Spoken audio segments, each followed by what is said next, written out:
신약 성경 마태복음 27장 50절과 54절을 다 같이 읽겠습니다. 50절입니다.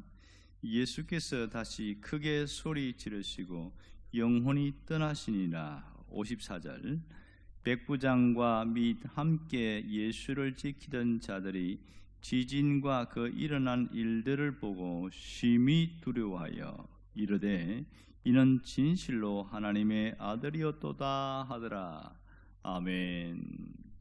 오늘 마태복음 27장은 1절부터 66절까지 이어져 있습니다. 이 말씀 전체를 중심으로 오늘 하나님 말씀을 함께 살펴보려고 합니다. 27장은 7개의 사건으로 구성되어 있습니다. 먼저는 대제사장들과 장로들이 예수님을 사형하기로 결정을 하고 빌라도에게 넘겨주는 장면입니다. 그 사이에 무슨 일이 벌어지냐면 가룟 유다가 자살을 하는 사건이 나오고 결국은 빌라도가 재판을 하는 내용이 또 이어지고 있고, 재판을 해보니까 죄가 없거든요.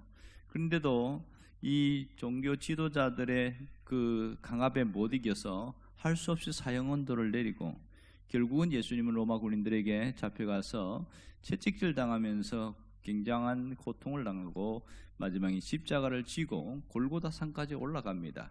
거기서 6시간, 오전 3시부터 오후 6시까지 십자가에 매달려 계시다가 마지막 오후 3시에 운명하시게 됩니다. 그리고 안식일이 다가오니까 급하게 시체를 안치하는데 마침 이 마지막 장사를 지내는 장면, 이 장면까지로 이어집니다. 그럼 여기에서도 몇 가지 의문점이 있는 게요. 자, 대제사장과 장로들이 예수님을 사형 판결을 했어요. 이 사람, 그렇지만 유대인들은 사형을 은도할 수 있는 그런 능력은 없고, 그래서 빌라도에게, 총독이었던 빌라도에게 가서 이 사람은 아주 흉악한 죄인이니까 사형을 시켜주세요, 이렇게 이제 한단 말이에요. 그런데 가만히 보면 당시에 사형은 누구에게 내리냐면 살인자나 살인에 준하는 큰 도둑질을 한 거나 또 반란을 일으킨 사람, 이렇게 규정이 돼 있어요. 그런데 예수님은 전혀 거기에 해당 사항이 없단 말이에요.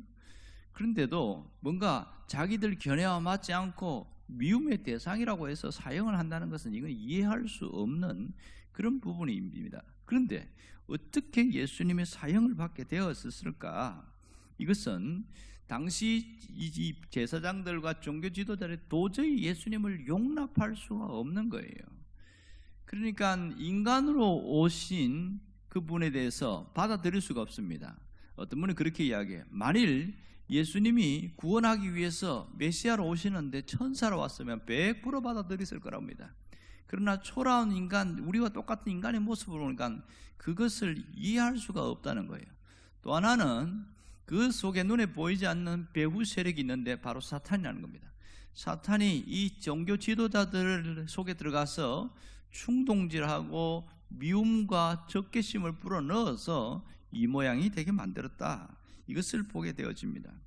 결국은 이 가룟 유다의 사건을 다시 한번 보자면 바로 불과 몇 시간 전에, 하루도 채 지나기 전에 예수님을 은30에 팔았단 말이에요. 그런데 갑자기 그 돈을 들고 들어와가지고 예수님을 돌려달라, 이렇게 이야기합니다. 그분 죄가 없는 분이니까 내놔달라. 근데 뭐 대제사장이 누굽니까? 말도 안 되는 얘기지요. 그렇게 자기 의견이 관철되지 않으니까 그 은 30을 성전에다가 툭 던지고 자기는 밖으로 나갑니다. 예루살렘 성 밖에 나가서 거기서 나무에 목매달아 죽습니다. 이런 일이 벌어지고 있어요. 자, 이런 짧은 사건 속에 그 다음에 이어지는 게 뭐냐면 빌라도의 재판입니다. 빌라도가 공개적으로 재판하지만 먼저 개인적으로 죄가 있는지 한번 확인해 보니까 하나도 없거든요.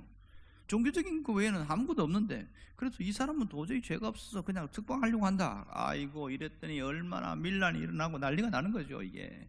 그래서 할 수 없이, 그러면 6월절에는 특사가 있는데 6월절 특사에 바라바를 내줄까, 예수님을 내줄까? 당연히 바라바를 내놔라, 그죠? 어마어마한 이 무시무시한 죄인 바라바가 졸지에 6월절 특사로 나오게 되어집니다. 결국 예수님은 사형 언도를 받고 이제 채찍질을 당하게 되어지죠. 그래서 빌라도의 재판 이후에 이제 로마 군병들이 데려갑니다. 이 로마 군병들이요 참 불쌍해요. 자기들이 하도 밀란이 많이 일어나니까 휴가도 못 가고 맨날 힘들거든요. 그리고 어느 날 또 암살을 하려는 시도가 있고 하니까, 그러니까 유대인에 대한 적개심이 너무너무 강한 거예요. 그걸 어디다 화풀이 하냐면 예수님에게 화풀이 하는 겁니다. 그래서 예수님이 어마어마한 채찍을 많이 맞았잖아요. 그 채찍이 보통 일이 아니거든요. 살점이 떨어져 나가고 온몸에 피가 줄줄 새는 그런 채찍을 맞고, 그걸 그 다음에 또 십자가 지고도 산 위로 올라가네, 골고다까지. 이런 일이 벌어집니다. 참 답답하지. 자, 예수님이 십자가에 못 박히는데 큰 대못에 양손과 두 다리에 박히게 되어집니다. 결국은 끔찍한 고통이 그 속에서 이어지는데, 자, 여기서 십자가에 이렇게 죽지 않아도 되는 분이 왜 굳이 이렇게 죽으셔야 하는가 하는 겁니다. 이것이 오늘 이 설교의 핵심이라고 할 수 있겠습니다. 결국은 3시간 이후에 죽고 난 다음에는 안식일 되면 주로 십자가에 죽은 사람들을 어떻게 하냐면 공동묘지가 있어요. 이런 죄인들을 그냥 묻는, 아무데나 집어 던지는 거죠, 시체를. 그런데 하지 않고 예수님은 따로 아리마대 요셉이라는 사람이 자기가 쓸 그 새 무덤, 거기에다가 예수님을 안장을 하는 것을 보게 되어집니다. 여기서도 참 재미있는 사건은 뭐냐면, 이 아리마대 요셉이 갑자기 어디서 튀어나왔을까? 이 아리마대 요셉에 대해서 잘 다루고 있는 부분이 누가복음과 오늘 마태복음이 나오는데, 이 사람은 산헤드린 공회원입니다. 우리로 말하면 국회의원이지요. 그러니까 국회의원이 대놓고 예수를 추종하게 되면 바로 자격 박탈되니까 대놓고 하지는 못하고 숨어서 조용히, 이분은 의로운 분이니까 절대로 죄가 없다, 이렇게 분명히 성경에 나오지요. 그런 사람인데 자신이 쓸 새 무덤을 내놨다는 게 독특합니다. 아주 놀라운 일이지요. 자, 만일 어떤 분이 그렇게 이야기해요. 당시에는 돈 있는 사람들이 돌을 깎아내서 동굴처럼 만들어서 무덤을 갖고 있는데, 거기는 납골당처럼 한 사람만 있는 게 아니고 아버지도 있고 어머니도 있고 또 삼촌도 있고, 이렇게 가족 공동묘지입니다. 그런데 오늘 아리마대 요셉의 이 묘지는 한 번도 쓰지 않았어요.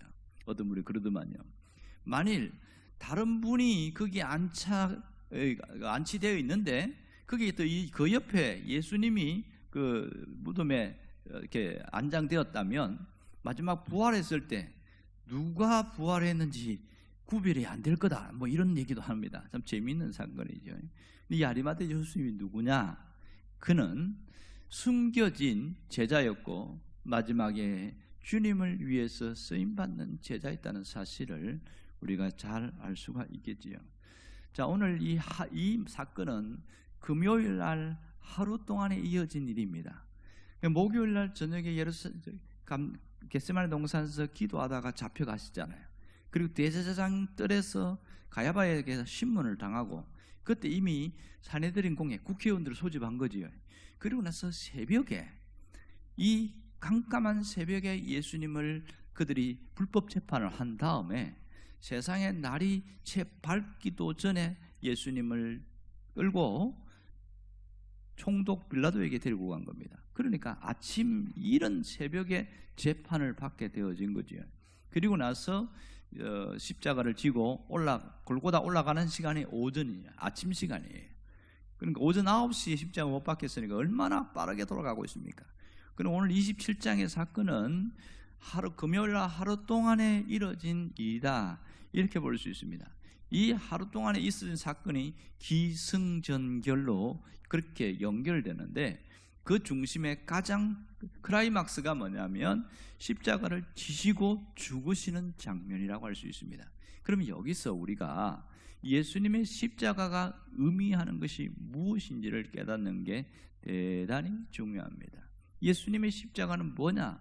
두 가지 의미로 해석할 수 있는데, 하나는 십자가는 분리의 장소다, 이렇게 말할 수 있습니다. 분리의 장소.